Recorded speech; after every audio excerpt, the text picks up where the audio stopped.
రవి గారు, ప్రధానమంత్రి నరేంద్ర మోడీ కర్నూలుకు రావడం, అక్కడి నుంచి శ్రీశైలం విజిట్ చేయడం, మళ్ళీ కర్నూలుకి వచ్చి బ్యాక్ టు ఢిల్లీ. ఏంటి సార్ అంటే ఈ టూర్లో మేజర్గా కొన్ని ఆంధ్రప్రదేశ్ పొలిటికల్ వేవ్స్లో కొన్ని చేంజెస్ వచ్చాయి. అంటే పవన్ గారిని కొంచెం డిస్టెంట్ చేసి లోకేష్కి ఎక్కువ ఛాన్సెస్ ఇచ్చినట్టుగా కనిపిస్తుందని మీడియా వర్గాల్లో ఒక చర్చ నడుస్తుంది. ఎలా చూడాలి? మీడియా వర్గాలు నిజాన్ని బహిరంగంగా చర్చించట్లేదు, కానీ అదొక ఫీలింగ్ మటుకు ఉంది. పవన్ వెనక్కు నెట్టడం అనేది కాదు, ఎట్లన్నా లోకేష్ను బాగా హైలైట్ చేయడానికి. బహుశా ఈ టూర్ ద్వారా తెలుగుదేశం పార్టీ వాళ్ళు ఆశించింది కూడా అదే అయి ఉండొచ్చు, అది జరిగింది. రెండవది, పండగలు వీటి మధ్యలో నమో గారు వెళ్ళి నమో శివాయ అని అక్కడ శ్రీశైలంలో చూడటం, అక్కడ చంద్రబాబు నాయుడు, పవన్ కళ్యాణ్ సాంప్రదాయ దుస్తులతో పాల్గొని వాళ్ళు అక్కడ సాంప్రదాయకంగా అరుగు మీద కూర్చొని ఇవన్నీ చేయటం. పనిలో పనిగా మాజీ మంత్రి, ప్రస్తుత మంత్రికి తండ్రి అయిన టీజీ వెంకటేశ్వర వాళ్ళు శ్రీశైలంలో నడిపే శివాజీ కేంద్రాన్ని కూడా చూసి వచ్చారు. ఇవన్నీ చేసి ఇక్కడికి వచ్చి భారీ ఏర్పాట్లు చేశారు. చాలా రోజులుగా చంద్రబాబు నాయుడు ఈ పని మీద ఉన్నారు. బాగానే జనం వచ్చారు. అక్కడ ఆ సభలో మాట్లాడిన దానికి ఏంటి అని కనుక మనం చూస్తే అది బేసిక్గా ఒకరినొకరు పొగుడుకోవటమే. అది మామూలు పొగడతలు కాదు. అది ఏ స్థాయిలో అంటే మోదీ గారికి ఇట్లా శాలువా కప్పి ఈ చేయి చంద్రబాబు నాయుడు, ఈ చేయి పవన్ కళ్యాణ్ పట్టుకుంటే మనం ఇంతవరకు అప్పుడు చూడలేదు మనం. ఒక విధంగా మోదీ కూడా చిద్విలాసంగా నవ్వారు. రాజకీయాల్లో ఎలా జరుగుతుంటాయి అన్న పద్ధతిలో ఆ బాడీ లాంగ్వేజ్ కనుక మనం గమనిస్తే. కర్నూలులోనే చంద్రబాబు నాయుడు ఎస్టీపీసీ కాలేజీలో ధర్మయుద్ధం అని పెట్టి మోదీ మీద చాలా అన్న మాటలు కూడా అందరికి గుర్తొచ్చాయి. విమర్శలు పొరపాటు కాదు నేను అనేది, కానీ నిన్నటి సభలో కనుక చూస్తే అబ్బో ఇంక ఒకరిని మామూలు పొగడతలు కాదు. అసలు 21వ శతాబ్ది భారతదేశానికి చెందుతుంది, మీరు దానికి నాయకుడు, మీరు విజనరీ అంటే మీరు విజనరీ, మోదీకి 25 ఏళ్ళు పూర్తయ్యాయి. సో బిగ్గెస్ట్ పాయింట్ ఏమంటే చాలా అవసరంగా మోదీ మీద ఆధారపడినట్టుగా, నిజానికి మోదీ ప్రభుత్వం వీళ్ళ మద్దతు మీద ఆధారపడింది. అయినా కానీ చంద్రబాబు నాయుడు, లోకేష్, పవన్ కళ్యాణ్ వ్యవహరించిన మాట్లాడిన తీరు మొత్తం మోదీని మోస్తున్నట్టుగా కనిపించింది. ఇంకా అందులో ఎంత మాత్రం రెండో మాటలేదు. ఇది అందరికీ కలిగిన అభిప్రాయం.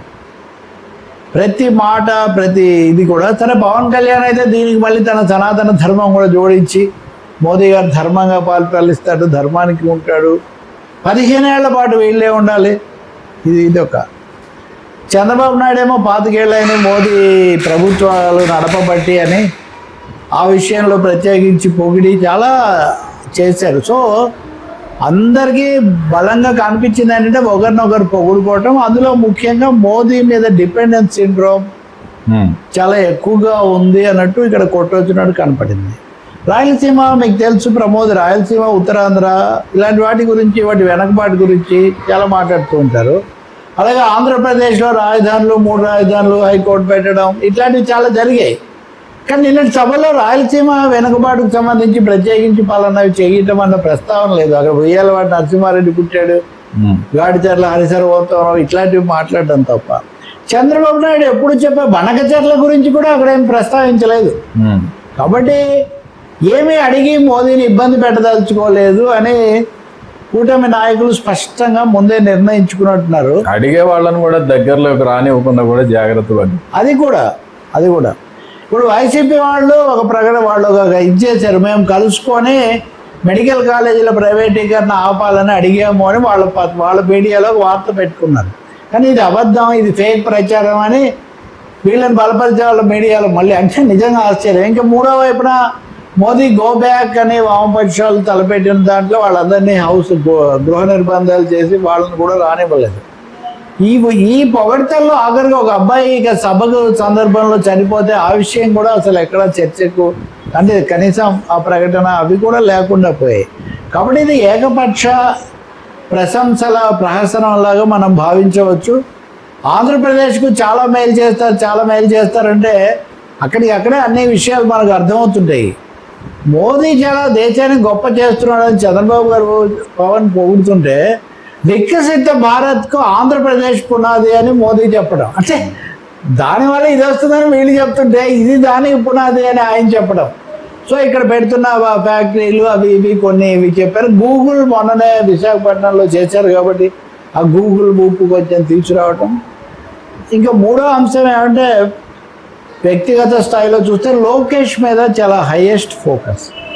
మోదీ దిగగానే లోకేష్ నువ్వు స్మార్ట్గా అయ్యావు, ఇంతకుముందు కంటే లావు తగ్గావు, అది ఇది అని చెప్పడం దగ్గర నుంచి చివరిలో వేదిక మీద తనే పిలిచి ఆయనతో కలిసి మ్యాగజైన్ ఆవిష్కరించే వరకు వెల్ డన్ లోకేష్ అనే పద్ధతిలో చంద్రబాబు కూడా చేశారు. గూగుల్ తేవడంలో లోకేష్ చాలా బాగా పనిచేశారని పొగడడం ఇదంతా.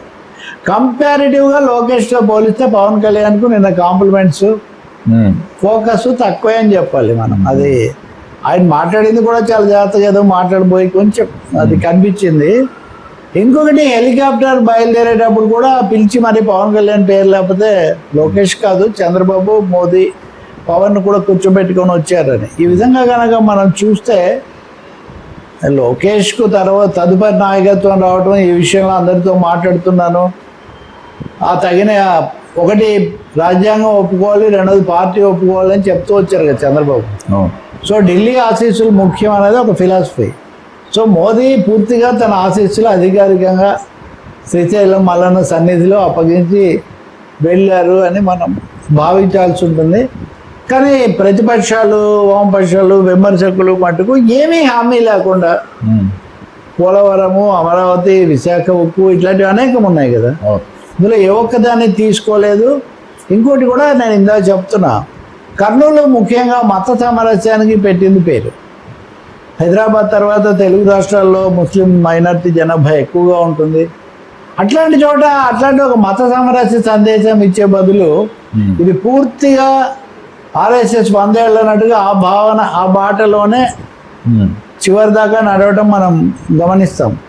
కాబట్టి అవుట్ అండ్ అవుట్ ఇది ఎన్డీఏ ప్రచార సభ. ఇంకా ఎంత ప్రచార సభ అంటే చంద్రబాబు నాయుడు బీహార్ ఎన్నికల్లో గెలవబోతున్నాం అని కూడా అక్కడ చెప్పారు. ఏది కర్నూలు సభలో బీహార్ ఎన్నికల్లో గెలవబోతున్నాం అని చెప్తే మోదీ గారు పొగడ్తలు ఎంత, చంద్రబాబు హిందీ భలే మాట్లాడుతున్నారు, ఈయన బీహార్లో చేసిన ప్రసంగం వల్ల ఎన్డీఏ అక్కడికి విజయం సాధించడానికి దోహదం చేశారని కూడా ఆయన పొగిడారు. సో ఆకాశమే హద్దు అన్నట్టుగా నేను అదే అన్నా, ఆత్మనిర్భర భారత్ ఏమో కానీ ఆత్మస్తుతి భారత్ మటుకు పూర్తిగా నెరవేరింది. One major signal off Kurnool meeting. Okay sir.